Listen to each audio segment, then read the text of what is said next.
All right. Good morning, everyone. It's Thursday morning, December 17th, 2020. Thank you so much for joining me today. And as always, hope you all are safe and healthy wherever you are. And with that, let me talk a little bit for the next 30 minutes or so about things that are going around here that are important around City Hall. And I hope you find this information valuable. Um, let's talk about the topic number one. Unfortunately, it dominates our discussion every single time we meet, but it's COVID-19. The situation in California is very very dire at the present moment. We have in California probably the highest case volume daily.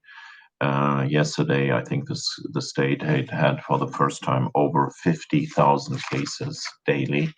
And that kind of amplifies the following that across the state, 99% of the population of California is now in a stay at home order, in a lockdown. The hospital ICU beds are filling up rapidly. Over 10,000 Californians are currently treated in ICU for COVID-related issues. Here on the Monterey Peninsula, the situation is also very very dire. The community hospital of the Monterey Peninsula reported yesterday, and I just checked, they don't have the new data for today up yet, but just yesterday they reported that they had 30 positive cases in the hospital. 9 of them were in the ICU, and 1 bed in the ICU was available yesterday. And the ICU at Montage Health contains 20 beds. And of course, what that means is if 1 ICU bed is available and there are 9 positive COVID-19 patients in the ICU, that means that the other 10 cases are cases that are unrelated to COVID-19. But of course, we all are aware that we have other health issues that bring people into the ICU.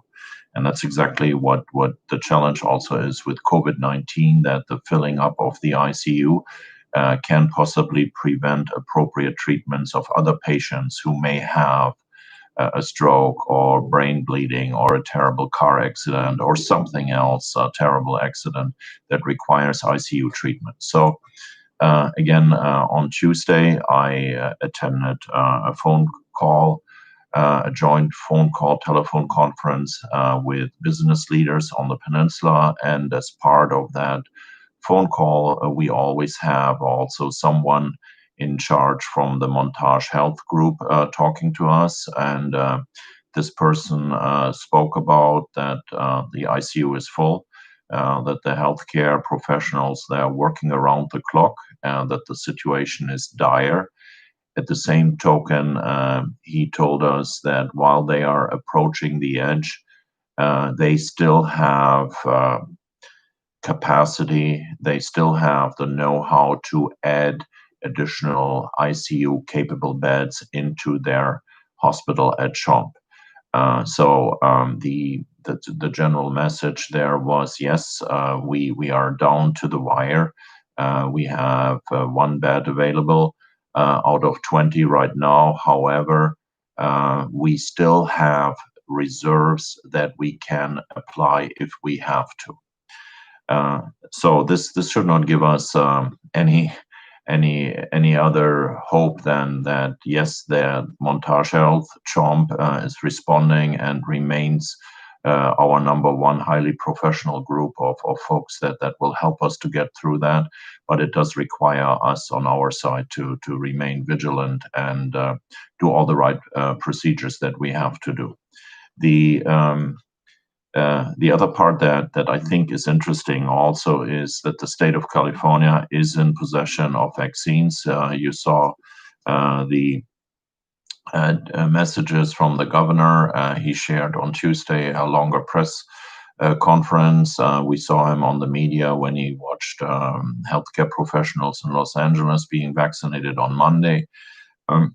There are about now 700,000 doses, 750,000 doses of the Pfizer vaccine in the state of California. They are expecting next week another shipment of over 1 million dosages, and those dosages will be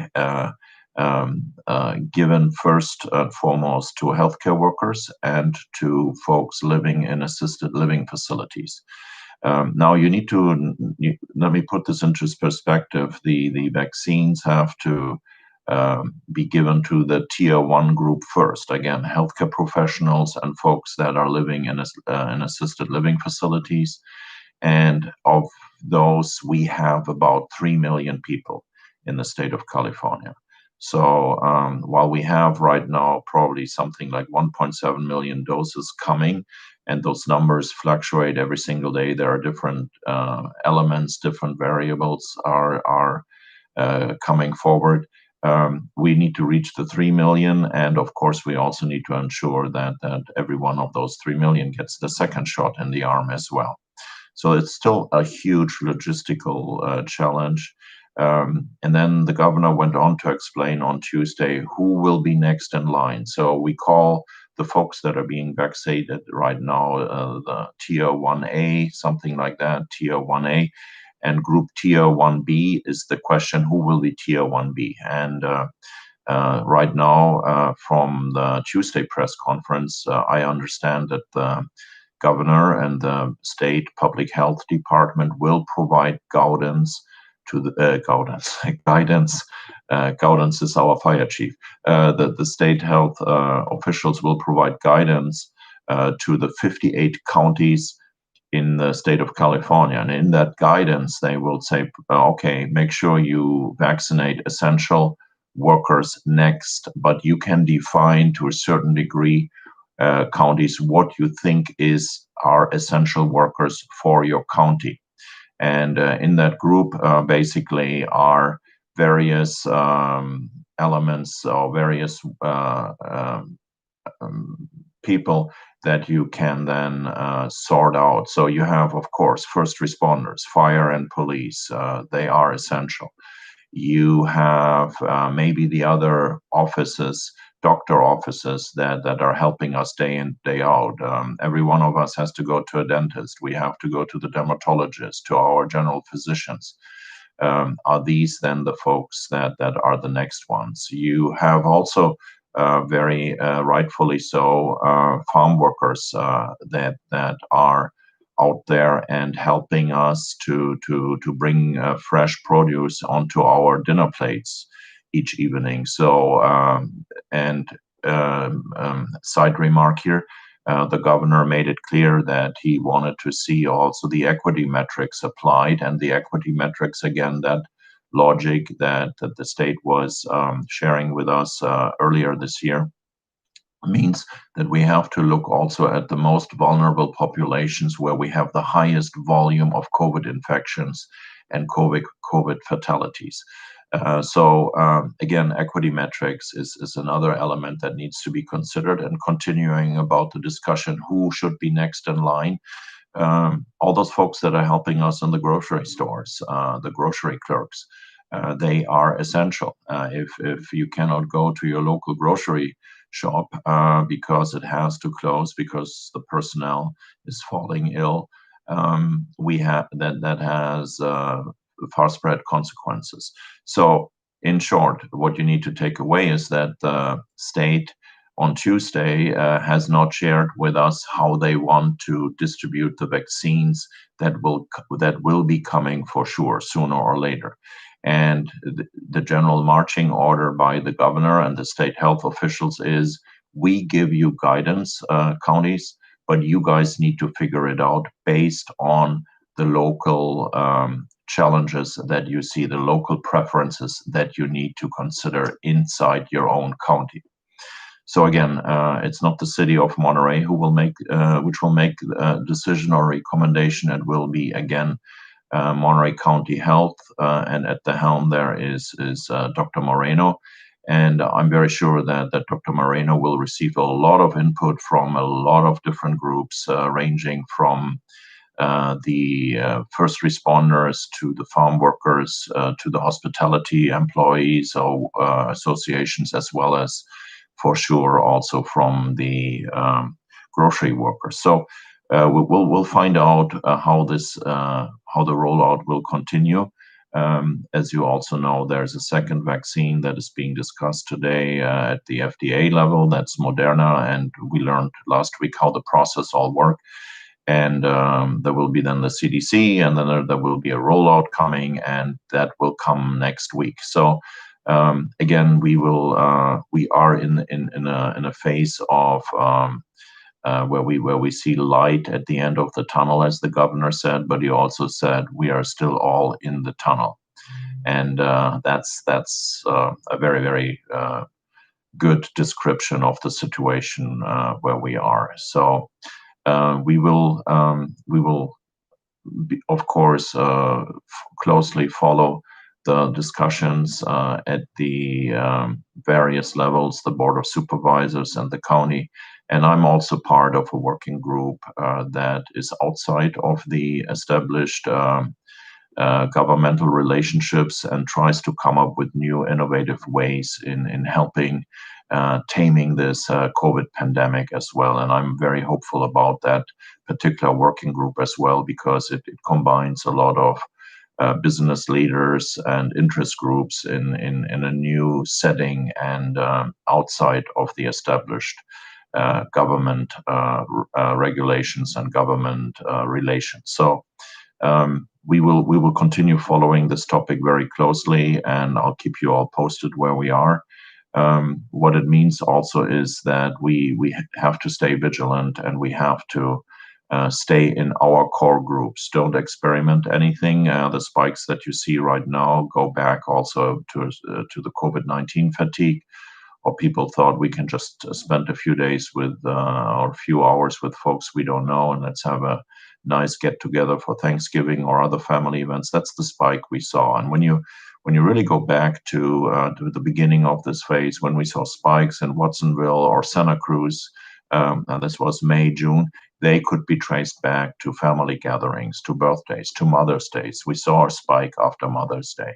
So, in short, stay for yourself. Monterey's population, about 20% of us are 60 years and older. And when you listen to the press, media coverage, also in California, here's another takeaway that is important for you to know. 14% of the state's population in California is 60 years and older. So that's 14% in California is 60 years or older. However, 80% of the fatalities in the state of California are hitting that group, 60 years and older. So you see these numbers are speaking very, very much about where the vulnerabilities lie. And with that, I really encourage you to do just the bare minimum. Stay to your established routines. They work. You see they are working because hopefully you haven't been infected yet, and do not experiment with anything else. Stick to wearing a face mask, stick to washing your hands, stick to social distancing, and avoid contact as much as you can. And it's hard. We realize that. And on Tuesday night, we had short but robust discussion with council members about some of the measures that I implemented weeks earlier when I decided to keep playgrounds closed. And the reason why I used the emergency powers and trusted in me as a city manager, the reasons why I ordered continuation of the closures for playgrounds is that I just think that playgrounds, even though they can provide some pressure relief for parents and children, playgrounds are also places where grandparents take their children. And from discussions and observations in Santa Cruz, in the Santa Cruz area, you could tell that grandparents were enjoying outdoors with their children. However, there were interactions, and we cannot maintain social distancing in many playground situations. And so I felt compelled to keep the playgrounds closed.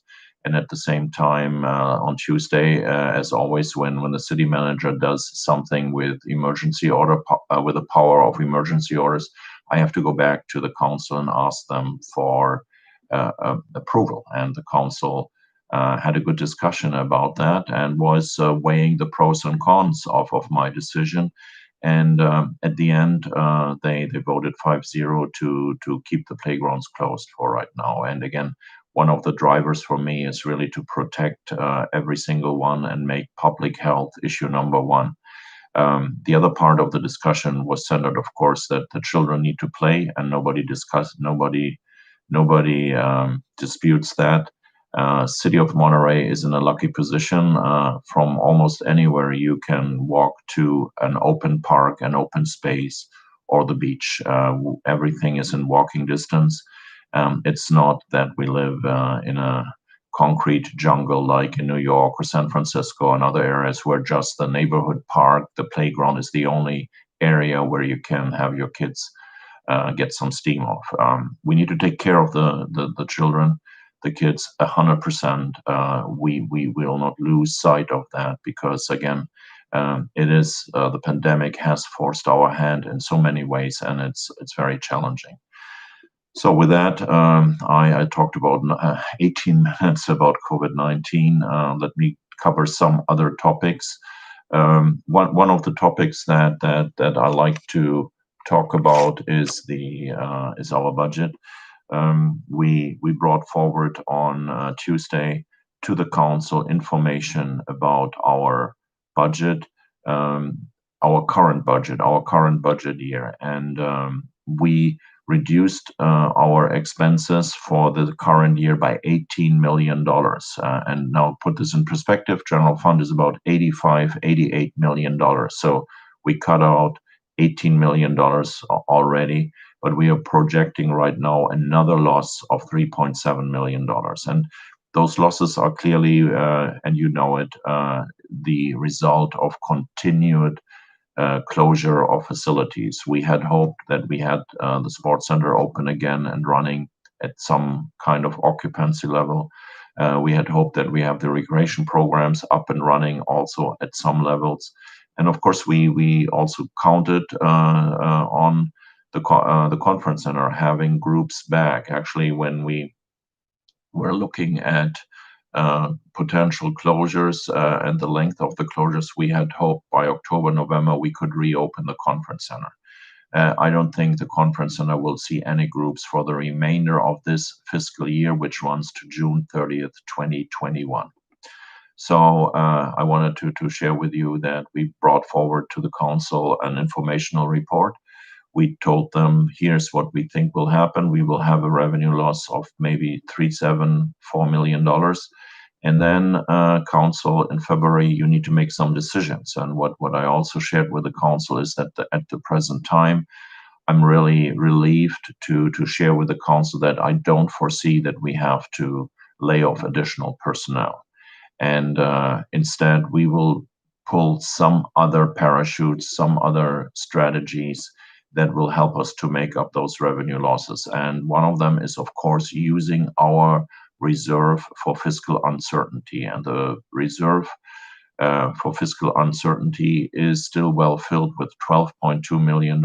And it's so well filled because in May and June, we did not want the council, we didn't want to propose using the reserves prematurely. Instead, we did a lot of cuts in personnel and expenses to ourselves to preserve the reserves.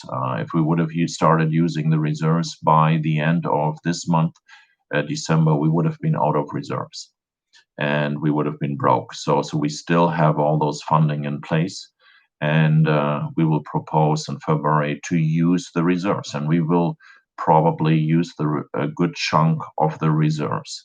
However, our hope is that by April, May, We have hopefully achieved 75% of vaccinations of the whole population.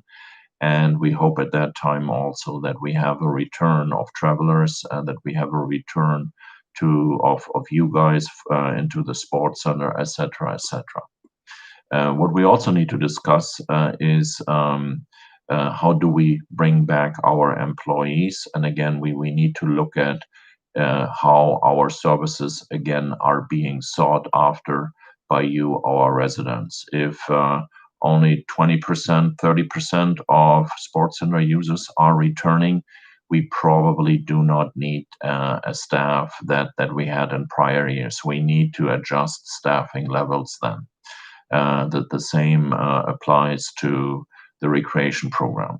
A little fact for you: right now, in the sports center, we have 4 people, and they keep the systems operational. We also conduct outdoor classes, and we have a lot of other work to do right now inside. But our whole group has shrunk to 3 to 4 people. Our recreation department is also 3 to 4 people in the Vasquez Adobe right now, and a lot of the work that we are doing is also organizing blood drives, food drives, etc., etc.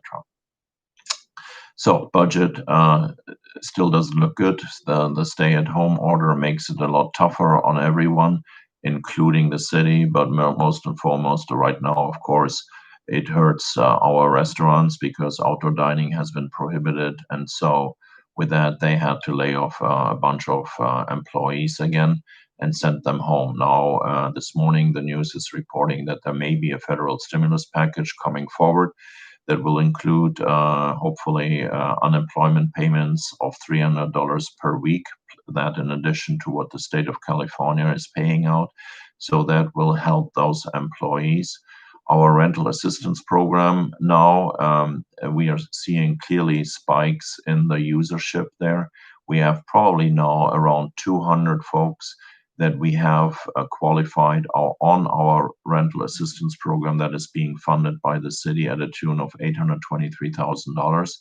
And we are scratching, I think, the $500,000 mark right now of funds allocated.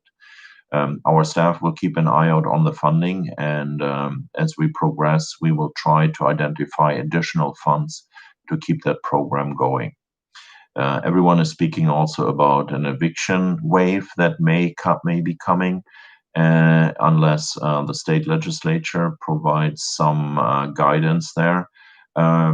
We as staff are following very, very closely what the state is doing, and we are prepared to pull also an emergency stop out with respect to the evictions by the end of January. So some in the past months, we basically spent staff time on coming up with regulation just to learn that 2-3 days later the state did something similarly.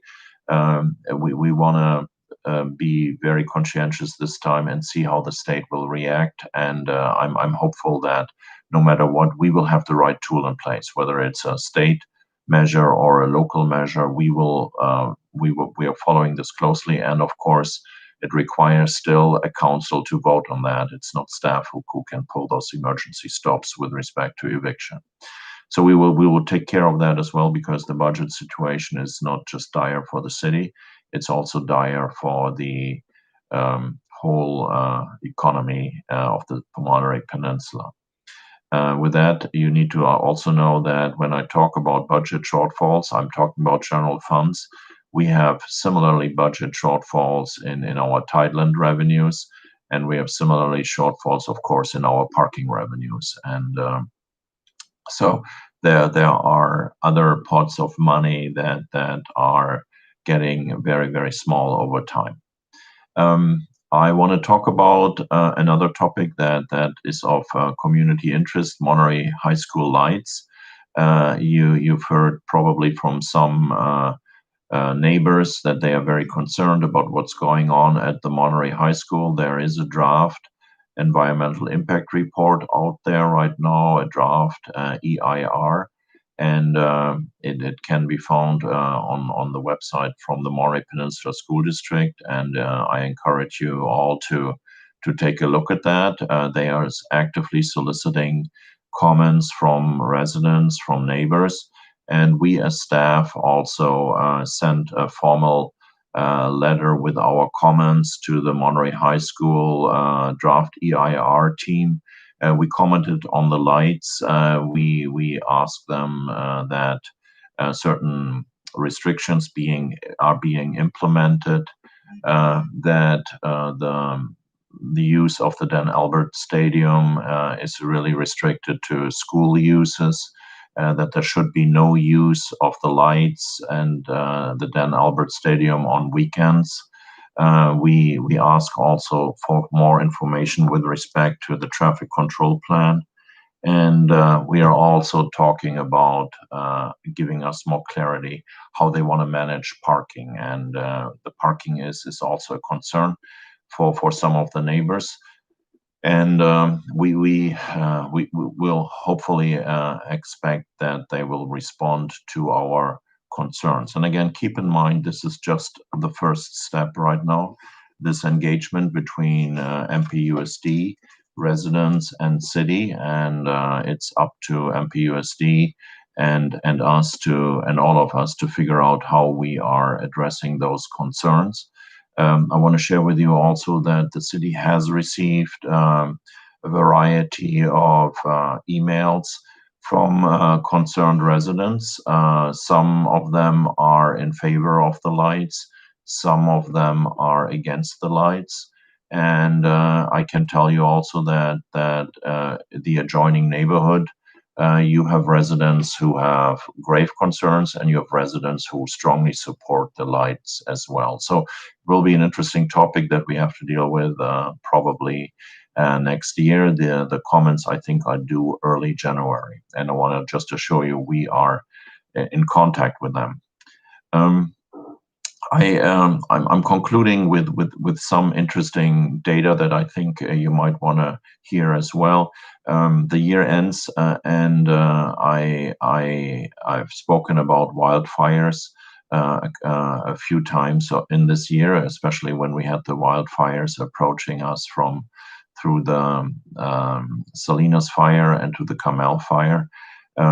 But here are some interesting data. You all know the song from the musical Rent, 525,600 minutes are in a year.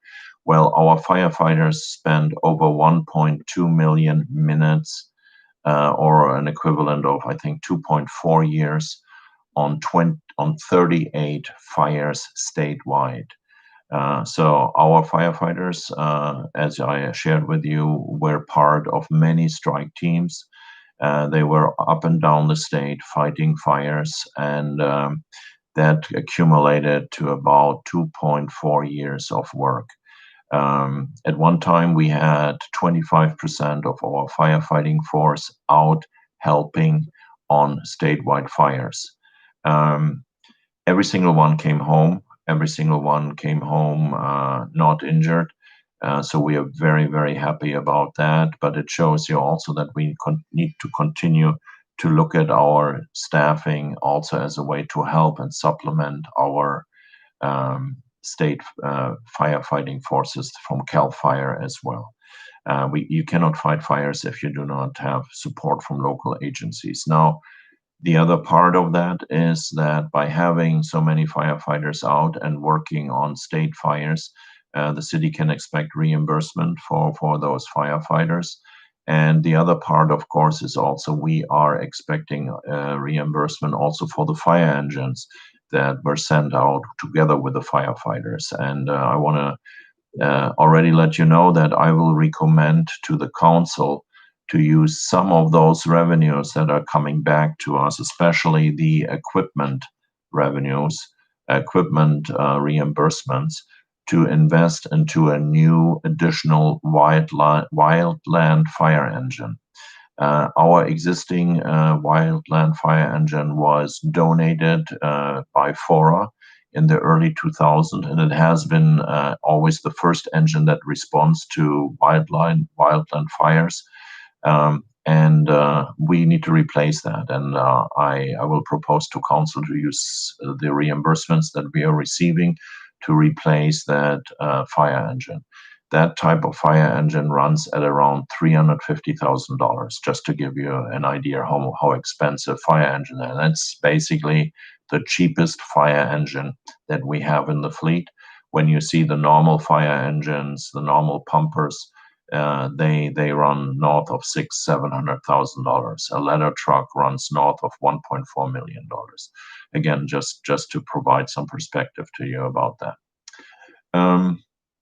So I think I covered all my items. I don't want to bore you any longer with those data points. I want to share with you that we are very proud that we are working together with you, our residents and our neighbors. Our staff is committed always to make it happen.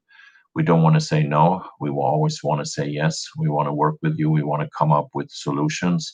It was a pleasure working with you in 2020.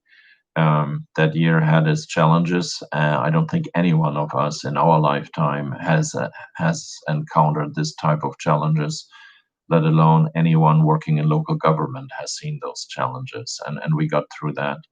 And 2021 shines a bright light ahead of us. I'm pretty sure we are getting into 2021, and we will be in a much better position in 2021 than we were in 2020.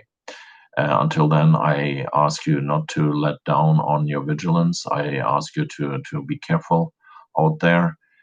It's a pleasure working with you. It's a pleasure getting all your questions and your suggestions. You helped us to all become a lot better during the past 9 months. So with that, thank you so much. Stay healthy, stay safe.